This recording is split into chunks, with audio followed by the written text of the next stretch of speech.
Bonjour.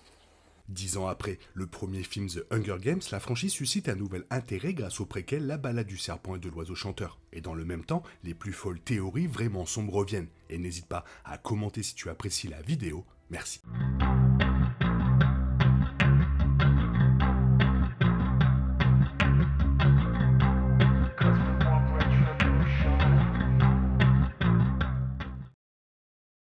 La franchise Hunger Games se déroule dans une société dystopique dans laquelle les 12 districts de Panem doivent chacun moissonner un garçon et une fille chaque année pour s'affronter dans une bataille à mort. Les Hunger Games sont utilisés pour punir les districts pour une rébellion passée et pour rappeler aux citoyens de Panem combien il est facile de les dépouiller de leur humanité. Il est tout à fait naturel que les fans théorisent sur la vaste histoire, en particulier compte tenu du manque de fiabilité de Katniss en tant que narratrice dans l'histoire originale. Comment Panem et les Hunger Games ont-ils vraiment commencé? Jusqu'où sont allées les manipulations, les stratagèmes? La romance de Katniss et Peeta est-elle réelle ou non? Aussi sombre que soient déjà les Hunger Games, certaines théories de fans considèrent que cela aurait pu être encore plus sombre, et c'est trop cool. Il existe de nombreuses théories différentes sur le monde d'où Hunger Games a émergé, mais celle-ci est la plus sombre car elle est basée sur la vie réelle. Les Britanniques auraient remporté la révolution américaine et détruit la Géorgie en guise de démonstration de force. Ils pratiquèrent ensuite le mercantilisme avec une présence plus active pendant potentiellement des centaines d'années. Cette théorie a en fait une certaine validité, puisque Panem se déroule en Amérique du Nord. Les 13 districts sont facilement comparables aux 13 colonies, et le Capitole a tout son sens en tant qu'allégorie d'un empire laissé sans contrôle. Même si les gens ne sont peut-être pas satisfaits de l'état actuel de l'Amérique du Nord, il est presque certainement préférable à un système reposant sur le sensationnel des matchs à mort entre enfants. Après la mort de Prime, Katniss ne peut s'empêcher d'en blâmer Gale. Heureusement pour elle, il est parti pour le district 2 où il a trouvé un travail sympa. Cependant, il pourrait être mort, peut-être même à cause de sa décision de tuer Coin. Bien que la théorie ne repose sur pas beaucoup de preuves, elle souligne l'étrangeté de la disparition de Gale dans l'histoire. Dans le livre, comme dans le film, quelqu'un d'autre dit à Katniss qu'il a déménagé. Elle ne le remet pas du tout en question. Laisser son sort si vague le rend ouvert à la spéculation, et sa mort est certainement une possibilité. Les fans ont été initiés au hijacking comme une forme de lavage de cerveau dans Mockingjay, mais certains fans émettent l'hypothèse que cela a été montré pour la première fois plus tôt dans l'histoire. Katniss, voyant Peeta alors qu'elle souffrait du venin des guêpes tueuses dans l'arène, lui a donné un sentiment d'allégeance accidentelle mais puissant à son égard. Il s'agit d'une théorie particulièrement sombre car elle suggère que la romance centrale n'était qu'un piège. Tout comme Peeta était conditionnée à détester Katniss, elle était conditionnée à l'aimer. À tout le moins, il semble probable que le venin l'ait incité à lui donner une chance. Et si les Hunger Games concernaient le traitement réservé aux soldats et aux anciens combattants des États-Unis? La moisson est un parallèle avec la conscription, et les jeux sont des batailles menées par les jeunes pour le plaisir des vieux, des riches et des puissants. L'embrasement et Mockingjay montrent comment les anciens combattants sont utilisés et maltraités à leur retour. Il existe certainement des preuves pour étayer cette théorie. Suzanne Collins regardait des images de la guerre en Irak lorsque l'idée lui est venue, elle a expliqué que les livres sont une exploration de la théorie de la guerre. Son père était un vétéran de la guerre du Vietnam, ce qui a été exploré dans son livre pour enfants, Year of the Jungle. Même si elle n'a jamais confirmé cette théorie, il s'agit certainement d'un lien raisonnable qui montre une perspective sombre sur la politique militaire américaine. Cette théorie ne s'applique qu'au film, mais elle serait certainement horrible si elle était vraie. Les habitants du district 12 avaient très peu de bijoux, donc Prime portant le pins se serait démarqué. Étant donné que le Gémoker était un symbole de la rébellion avant que Katniss n'entre dans l'arène, le Capitole a peut-être truqué le tirage au sort pour éliminer une rebelle.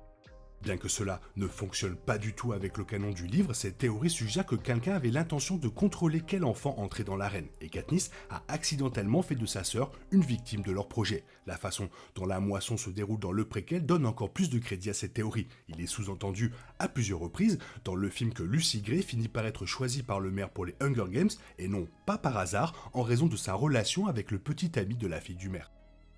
L'une des théories de fans les plus populaires de The Hunger Games est largement répandue. La théorie veut que Fox Face ait été assez intelligente pour réaliser que survivre au jeu ne représente que la moitié de la bataille. Elle a donc orchestré sa propre mort de manière à ce que le Capitole ne blâme pas sa famille. Elle a mangé des baies empoisonnées que Peeta ne reconnaissait pas pour se donner une issue facile et absoudre sa famille de toute répercussion.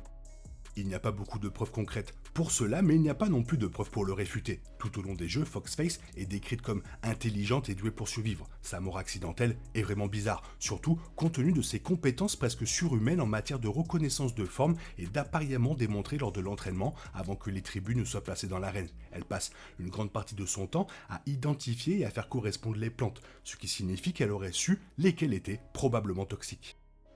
Johanna et Finnick ont fait découvrir à Katniss les horreurs du fait d'être une gagnante, mais elle a elle-même été confrontée à très peu de problèmes personnels. Une théorie prétend qu'elle aurait pu être achetée avec l'intervention de Cinna. Dans Mockingjay, Finnick a expliqué si un vainqueur est considéré comme souhaitable, le président le donne en récompense ou permet aux gens de l'acheter pour une somme d'argent exorbitante. Comme le prétend la théorie, Cinna a acheté Katniss pour empêcher quiconque de pouvoir l'utiliser de cette façon. Ils passèrent ensuite beaucoup de temps ensemble, ce qui offrirait à Cinna de nombreuses occasions de profiter d'elle. Il n'y a peut-être pas beaucoup de preuves dans un sens ou dans l'autre, mais la théorie dans son ensemble attire l'attention sur l'un des éléments les plus sombres des Hunger Games. Panem s'appuie sur la soumission des districts à la volonté du Capitole, et cette théorie prétend que les Hunger Games ont en fait été utilisés pour surveiller si les districts pourraient se relever à nouveau. Les jeux ont été utilisés pour donner au Capitole une idée des districts à craindre, des armes qui fonctionnent efficacement et des personnes à surveiller.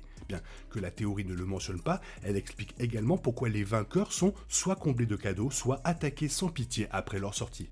Le Capitole doit empêcher les combattants les plus forts d'avoir des idées folles de rébellion. Ce concept est tout à fait logique avec les stratégies du Capitole et les rend encore plus terrifiantes à combattre. Katniss, après tout, pense que si elle gagne les jeux, elle se retrouvera seule. Elle ne se rend pas compte qu'elle sera surveillée encore plus attentivement après sa victoire, ni que sa famille sera également surveillée. Dans le dernier chapitre de l'embrasement, Katniss découvre ce plan élaboré dans lequel je faisais partie, tout comme j'étais censé être une pièce dans les Hunger Games. Elle avait été guidée et préparée pour déclencher la révolution. Mais de nombreux fans pensent que la manipulation a commencé bien avant son entrée dans l'arène. La théorie veut que le père de Katniss ait commencé à planifier avant la naissance de Katniss, l'entraînant secrètement pour qu'elle soit un tribut. Il ne pouvait pas risquer que Katniss fasse quelque chose d'inattendu. La théorie signifie que la vie entière de Katniss était un mensonge, mais cela prend tout son sens avec le monde qu'elle découvre dans les 2e et 3e livres. Si Panem se déroule en Amérique du Nord, qu'est-il arrivé au reste du monde? Une théorie influencée par d'autres histoires dystopiques affirme qu'il ne s'est rien passé. Le reste du monde a continué à vivre normalement, sans se soucier des horreurs de Panem. Cela en fait l'une des théories les plus sombres en raison de son réalisme. Il y a chaque jour des atrocités que le reste du monde ignore, et dans un système complètement totalitaire, il est tout à fait possible que les citoyens de Panem ne sachent même pas qu'il y a autre chose dans le monde qu'eux-mêmes. La théorie fait ressortir la dure vérité selon laquelle le reste du monde ne sait pas ou ne se soucie pas de la gravité des choses, ce qui renvoie à un message troublant sur le monde réel. Cela rendrait les Hunger Games vraiment sombres, tu ne trouves pas ? Des théories vraiment sombres sur l'univers de The Hunger Games. Si toi tu en as une à rajouter, n'hésite pas à le faire dans la zone commentaire. Sinon il est temps pour toi de reprendre le cours normal de ta vie. On se retrouve bientôt pour une nouvelle vidéo. Bisous bisous, bye bye.